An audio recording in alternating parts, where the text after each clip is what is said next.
اتفاقی شہادت نہیں تھی۔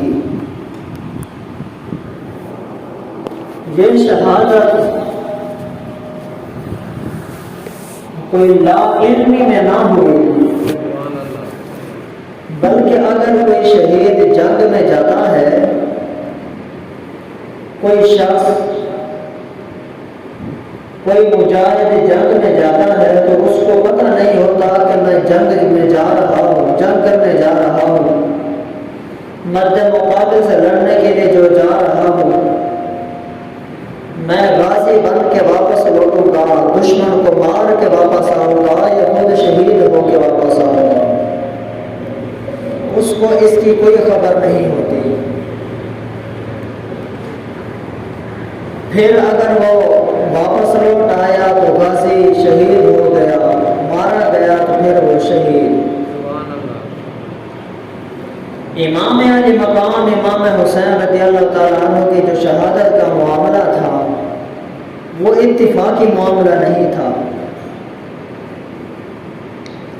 پھر جب کوئی شخص شہید ہو جاتا ہے تو اس کو بیان کرنے والے اس کے بعد میں آنے والے ہوتے ہیں، اس کی شہادت کے واقعات، اس کی شہادت کا تذکرہ بعد والے کرتے ہیں، جبکہ امام حسین رضی اللہ تعالیٰ عنہ کی شہادت کا ذکر خود حضور صلی اللہ علیہ وآلہ وسلم اپنی مجالس میں کیا کرتے تھے۔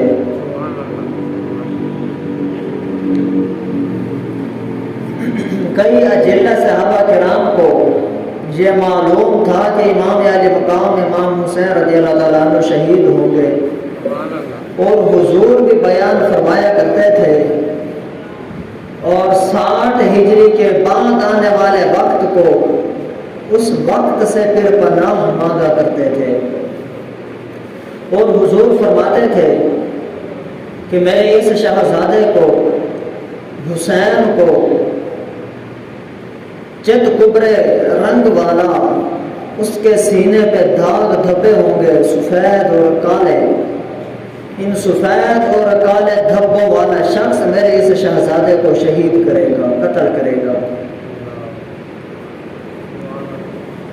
پھر حضرت ابو ہریرہ بھی پناہ مانگا کرتے تھے 60 ہجری کے بعد آنے والے وقت سے کہ مولا میں تجھ سے 60 ہجری کے بعد آنے والے وقت سے پناہ مانگتا ہوں۔ کئی صحابہ کرام بھی پناہ مانگا کرتے تھے، اور آقا علیہ الصلوۃ والسلام بذات خود بھی پناہ مانگا کرتے تھے اس آنے والے وقت سے 60 ہجری کے بعد۔ پھر حضرت امام علی مقام امام حسین رضی اللہ تعالیٰ عنہ کی جو شہادت کا تذکرہ تھا وہ چلتا رہتا تھا۔ آقا علیہ الصلوۃ والسلام نے ایک دن ایک شیشی اٹھائی، اس میں ریت تھی،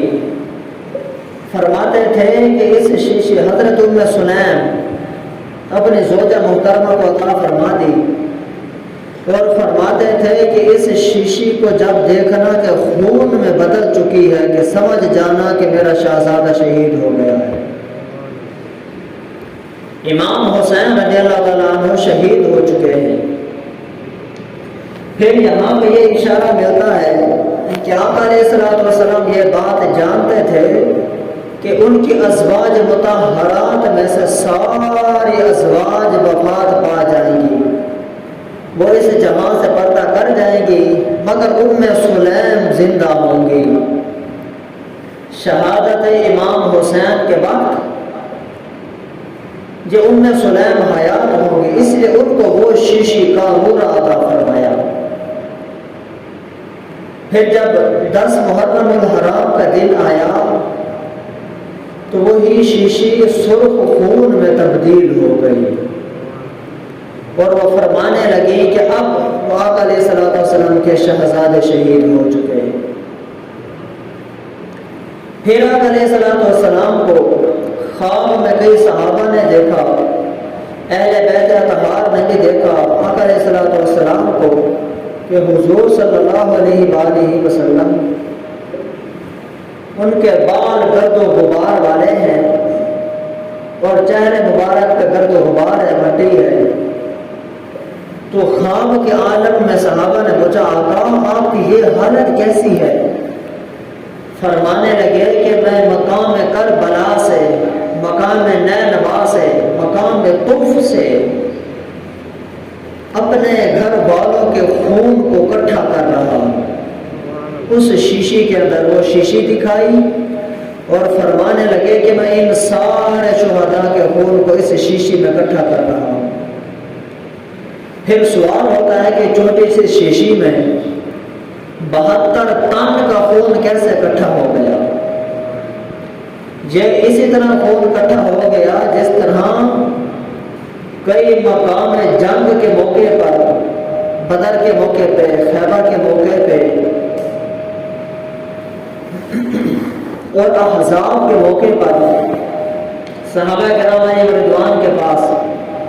پینے کے لیے پانی نہ ہوتا تھا، چھاگل خالی تھے، پیالے خالی تھے، برتن خالی تھے، گھڑے سارے کے سارے پانی سے خالی ہو چکے تھے، کسی کے پاس پینے کے لیے کچھ پانی کا قطرہ نہ تھا،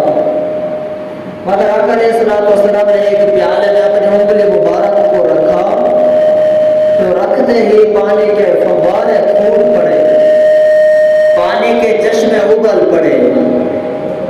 جب وہ پانی کے چشمے ابل پڑے تو 1400 صحابہ کرام نے آقا علیہ الصلوۃ والسلام کی انگلی مبارک چوبنے والے چشمے سے پانی پی لیا، سیراب ہو کر۔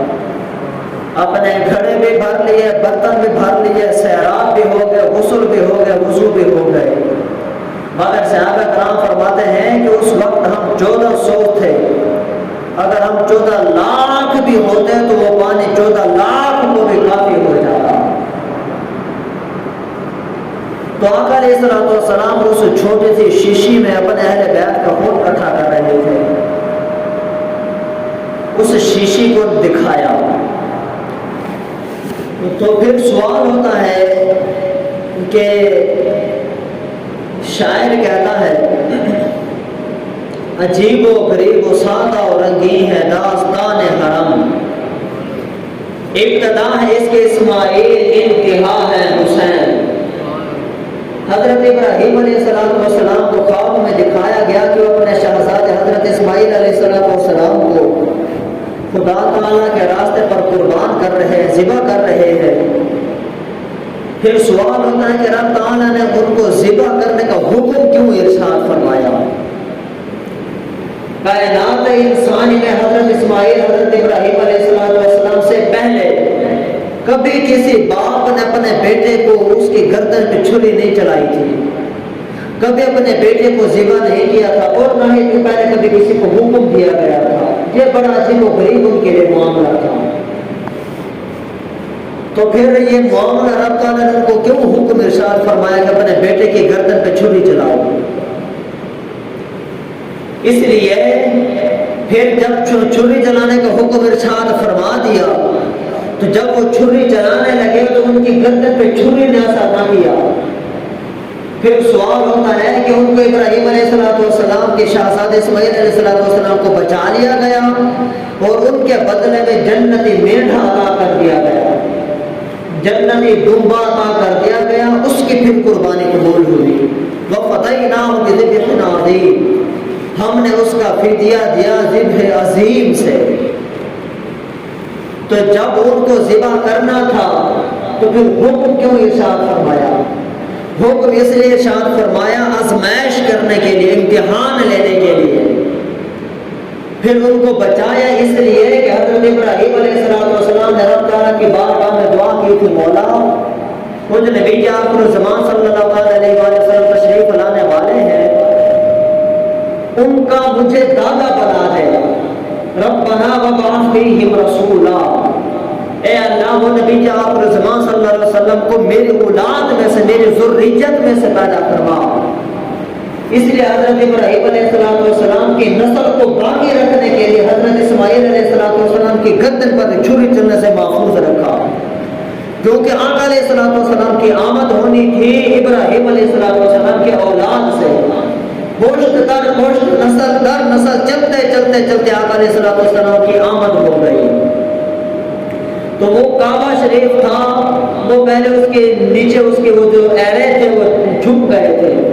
طوفان نوح علیہ السلام کے بعد، پھر اس کو بعد میں زندہ کیا گیا، پھر اس کو حضرت ابراہیم علیہ السلام کو کعبہ شریف کی دیواروں کو اٹھانے کا حکم دے دیا گیا، تو انہوں نے کعبہ شریف کی دیواروں کو اٹھایا، چھت تک پہنچا دیا۔ اس کے بدلے میں پھر مزدوری آقا علیہ السلام کی آمد کی مانگی تو اللہ تعالیٰ نے وہ مزدوری عطا فرما دی۔ تو حضور صلی اللہ علیہ وسلم کی ولادت ہو گئی آقا علیہ السلام کو، پھر اللہ تعالیٰ نے 3 شہزادے عطا فرمائے تھے، طیب، ابراہیم اور قاسم رضی اللہ تعالیٰ عنہم اجمعین، یہ 3 شہزادے عطا فرمائے تھے۔ اللہ پاک فرماتا ہے ما کان محمد ابا احد من رجالکم ولکن رسول اللہ وخاتم النبیین، محمد صلی اللہ تعالی علیہ وآلہ وسلم تمہارے مردوں میں سے کسی کے باپ نہیں ہیں، لیکن وہ تو اللہ کے رسول ہیں اور خاتم النبیین ہیں۔ یہاں پر اللہ تعالیٰ نے آقا علیہ السلام کا باپ ہونے کی نفی فرمائی ہے کہ محمد صلی اللہ علیہ وآلہ وسلم تمہارے مردوں میں سے کسی کے باپ نہیں ہیں، اور وہ جو طیب، قاسم اور ابراہیم جو تھے وہ بچپن میں ہی وفات پا گئے تھے، کچھ 6 مہینوں کے تھے، کچھ 6 سال کے ہوئے، کچھ 2-3 سالوں کی عمر میں اس دنیا سے پردہ کر کے رب تعالیٰ نے ان کو اٹھا لیا، کیونکہ آقا علیہ السلام ارشاد فرماتے تھے کہ اگر یہ میرا شہزادہ قاسم رضی اللہ تعالیٰ عنہ بڑے ہو جاتے تو یہ نبوت کے منصب پر فائز ہوتے، رب تعالیٰ ان کو نبوت عطا فرماتا۔ اور ادھر آقا علیہ السلام کے اولاد جو مرد جو تھے، جو بیٹے تھے، وہ بالغ ہونے سے پہلے دنیا سے پردہ کر گئے، پھر ان کو جہاں سے اٹھا کیوں لیا گیا؟ کیونکہ اگر وہ بالغ ہو جاتے تو آقا علیہ السلام سے پہلے اکثر انبیاء گزرے تھے کہ وہ خود بھی پیغمبر تھے اور ان کے شہزادے بھی پیغمبر تھے، خود بھی نبی تھے، ان کے بیٹے بھی نبی تھے۔ حضرت آدم علیہ السلام نبی تھے، ان کے بیٹے حضرت شیس علیہ السلام بھی نبی تھے، حضرت زکریا علیہ السلام نبی تھے، ان کے بیٹے یحییٰ علیہ السلام بھی نبی تھے، حضرت ابراہیم علیہ السلام بھی نبی تھے، ان کے بیٹے اسماعیل علیہ السلام بھی نبی تھے، حضرت یعقوب علیہ السلام بھی نبی تھے، ان کے شہزادے حضرت یوسف علیہ السلام بھی نبی تھے۔ اسی طرح کثیر انبیاء ایسے گزرے تھے کہ جن کے خود بھی نبی تھے، بیٹے بھی نبی تھے۔ تو پھر اس بات کو اور یہودیوں کے اس اعتراض کو جڑ سے اکھاڑنے کے لیے رب تعالیٰ نے حضور صلی اللہ علیہ وآلہ وسلم کے شہزادوں کو جوان ہی نہیں ہونے دیا،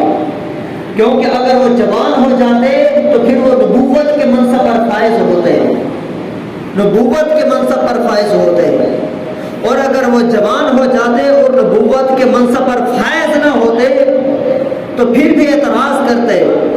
اور پہلے تو یہودی یہ اعتراض کرتے کہ تمہارے محمد صلی اللہ علیہ وآلہ وسلم جو ہیں ان کے بیٹے جوان ہو گئے مگر ان کے بیٹے نبی نہ ہوئے، جبکہ اس سے پہلے کتنے پیغمبر ہو گزرے تھے، وہ خود پیغمبر تھے، ان کے بیٹے بھی پیغمبر تھے۔ یہودی یہ اعتراض کرتے، عیسائی بھی یہی اعتراض کرتے کہ تمہارے نبی کے بیٹے نبی نہیں ہیں، آقا علیہ السلام کے ذات پاک میں یہ اعتراض کرتے۔ رب تعالیٰ نے یہودیوں اور عیسائیوں کی اس اعتراض کو جڑ سے اکھاڑنے کے لیے ان کو بالغ ہی نہیں ہونے دیا، بلکہ بلوغت سے پہلے سے جہاں سے اٹھا لیا گیا۔ پھر ان کو جہاں سے اٹھا کیوں لیا گیا تھا؟ اور آقا علیہ السلام کے جو شہزادے تھے اگر وہ بالغ ہو جاتے، بڑے ہوتے اور نبوت کے منصب پر فائز ہو جاتے تو آقا علیہ السلام خاتم النبیین نہ ہوتے، کیونکہ اللہ تعالیٰ نے حضور صلی اللہ علیہ وآلہ وسلم کو خاتم النبیین بنا کر بھیجا تھا، تو اگر وہ بڑے ہو جاتے تو حضور کے بعد دیگر پھر انبیاء کا سلسلہ شروع ہو جاتا، تو اس طرح علیہ السلام خاتم النبیین نہ رہتے، نبیوں کو ختم کرنے والے نہ رہتے، اس لیے حضور صلی اللہ علیہ وآلہ وسلم کے ذات پاک پر نبوت کا سلسلہ ختم کرنا تھا۔ تو یہودیوں کے اس اعتراض کو بھی جڑ سے اکھاڑ دیا کہ آقا علیہ السلام کے شہزادے بڑے ہوں اور نبی نہ ہوں، اس لیے کہ ان کو بچپن سے اٹھا لیا گیا۔ جس طرح رب تعالیٰ نے اپنی ذات کو اولاد سے پاک ذات کو بھی اولاد کا بڑا ہونے سے محفوظ رکھا۔ رب تعالیٰ نے ارشاد فرمایا قل هو اللہ احد اللہ الصمد لم یلد ولم یولد ولم یکن له کفوا احد۔ اے حبیب صلی اللہ تعالیٰ علیہ وآلہ وسلم فرما دیجئے وہ اللہ ایک ہے، اللہ الصمد وہ بے نیاز ہے، لم یلد اس نے کسی کو نہیں جنا، ولم یولد اور نہ ہی وہ کسی سے جنا گیا،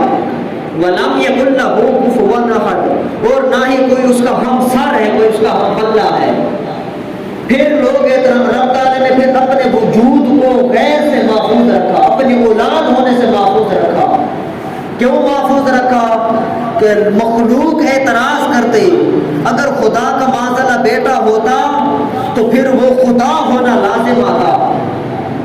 کیونکہ خدا کا خدا ہے، پھر خدا کا بیٹا ہو جاتا تو پھر وہ بھی خدا بنتا، اور جب اگر خدا کا بیٹا خدا ہو کے خدا بن جاتا تو پھر خدا وحدہ لا شریک نہ رہتا، رب تعالیٰ ایک نہ رہتا، وہ ایک نہ رہتا بلکہ پھر خدا کا بھی سلسلہ چل پڑتا۔ تو رب تعالیٰ نے اپنے آپ کو وحدہ لا شریک رکھا تو اپنی اولاد ہونے سے بھی اپنے آپ کو محفوظ رکھا، اپنی اولاد ہونے سے بھی پاک رکھا، کیونکہ لوگ اعتراض کرتے اگر خدا کا بیٹا ہوتا خدا نہ بنتا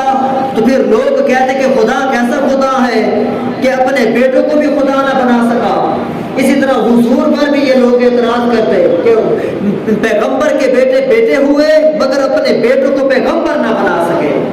اس لیے رب تعالیٰ نے اپنے آپ کو بھی بیٹے سے محفوظ رکھا اور حضور کو اپنے بیٹوں کے جوان ہونے سے بھی محفوظ رکھا۔ اس لیے آقا علیہ السلام کے ذات پاک کے اندر صفت شہادت کو قائم کرنے کے لیے اس کا علمدار ظاہری طور پر بھی اور باطنی طور پر بھی، باطنی طور پر امام حسن مجتبی کو بنا دیا کہ ان کو زہر کھلا کے کوفہ والوں نے زہر کھلا کے شہید کر دیا، اور جو ظاہری طور پہ شہید کر دیا گیا وہ حضرت امام حسین رضی اللہ تعالیٰ عنہ کو آقا علیہ السلام کی صفت شہادت کا علمدار بنا دیا۔ تو پھر وہ آقا علیہ السلام یاد رکھ لیں، میں نے پہلے عرض کیا ہے کہ جو بندہ شہید ہوتا ہے تو اس کی شہادت کا درجہ بعد میں ہوتا ہے، مگر امام پھر اس کی شہادت کا ذکر کرنے والے راوی دیگر ہوتے ہیں، بعد والے ہوتے ہیں، مگر امام حسین کی شہادت کا چرچا کرنے والے خود حضور ہیں، اور ان کی شہادت کا ذکر کرنے والے راوی خود حضور ہیں۔ کیوں ہیں؟ اس لیے کہ آقا علیہ السلام کی صفت شہادت کے وہ علمدار بننے والے تھے۔ آقا علیہ السلام کے لیے آقا علیہ السلام کی شہادت اپنی ذات میں تو موجود نہ تھی، مگر اس صفت کو حضور کی ذات میں قائم کرنے کے لیے آپ کے شہزادوں کو انتخاب کر لیا گیا، امام حسن اور امام حسین کا انتخاب کر لیا گیا۔ اللہ پاک ہم سب کے حال پر رحم و کرم فرمائے اور اہل بیت اطہار سے محبت عطا فرمائے، آمین بجاہ نبی الامین صلی اللہ علیہ وآلہ وسلم۔ اگلے جمعۃ المبارک کو موضوع ہوگا آزادی پاکستان، وقت پر تشریف لیں انشاءاللہ تعالی، علم کے اندر اضافہ ہوگا۔